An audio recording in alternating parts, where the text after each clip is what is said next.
اللہ سبحانہ و تعالی کی مدد ہی ہمیشہ شامل حال رہے تو انسان مطمئن اور کامیاب ہوتا ہے۔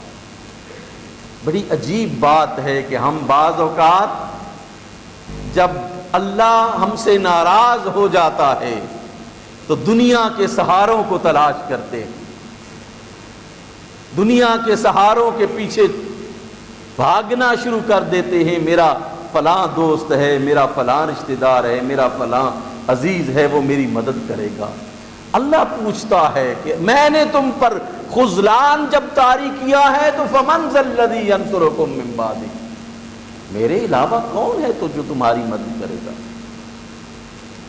میرے علاوہ تمہاری کوئی مدد نہیں کر سکتا۔ اور اللہ نے اس مدد کو، مومنین کی مدد کو یاد رکھیے، اپنے دین کی نصرت کے ساتھ وابستہ کیا۔ اگر تم نصرت دین کرو گے تو اللہ تمہاری دنیا میں نصرت کرے گا، تمہارے دنیاوی معاملات کو آسان کرے گا، تمہارے دنیاوی معاملات کو حل فرمائے گا، تمہارے رزق کے معاملات کو، تمہاری زندگی کے معاملات کو، تمہاری اولاد کے معاملات کو، تمہارے دوست احباب کے معاملات کو، تمام معاملات متعلق ہیں اللہ کی ذات اور اس کی رحمت کے ساتھ۔ جب وہ متعلق ہیں تو پھر اس کی مدد آئے گی تو تب تمہیں مدد ملے گی، اور اس کی مدد تب ملے گی جب تم اس کی مدد کرو گے۔ تو اس کو مدد کی ضرورت نہیں ہے، لیکن اس کے دین کو، رب العلا کے دین کو تمہاری مدد کی ضرورت ہے۔ اگر ہم اس کی مسجدوں کو ویران کر دیں، اگر ہم اس کے قرآن کو بے یار و مددگار چھوڑ دیں، اگر ہم اس کے احکام کو پس پشت ڈال دیں تو یہ پھر اللہ کی نصرت نہیں ہے۔ ہم اللہ کی نصرت نہیں کر رہے، وہ ہماری نصرت پھر نہیں کرے گا، وہ ہماری مدد پھر نہیں کرے گا۔ وعدہ کیا ہے اس نے، حکم دیا ہے اس نے، بیان فرمایا ہے اس نے، ان تنصروا اللہ ینصرکم، اگر تم اللہ کی مدد کرو گے تو وہ تمہاری مدد کرے گا۔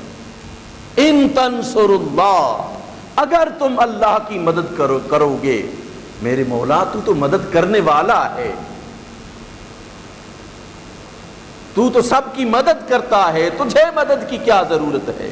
اللہ فرماتا ہے کہ تم میرے دین کی نصرت کرو گے، اس کے احکامات کو اپنی زندگیوں میں لاگو کرو گے، اپنی انفرادی زندگیوں میں، اپنی اجتماعی زندگیوں میں۔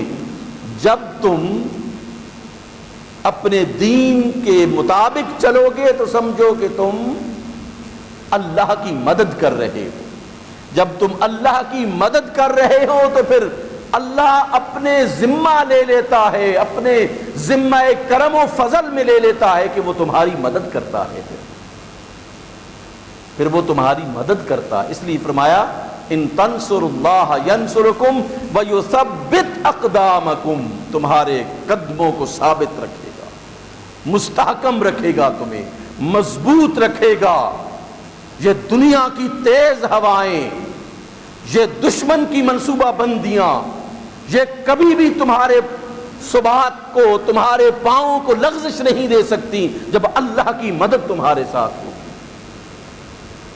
جب اللہ تمہارے ساتھ کھڑا ہوگا تو پھر تم 10 ہو یا 10,000 ہو یا 10 لاکھ ہو یا 10 کروڑ ہو، کوئی میٹر نہیں کرتا۔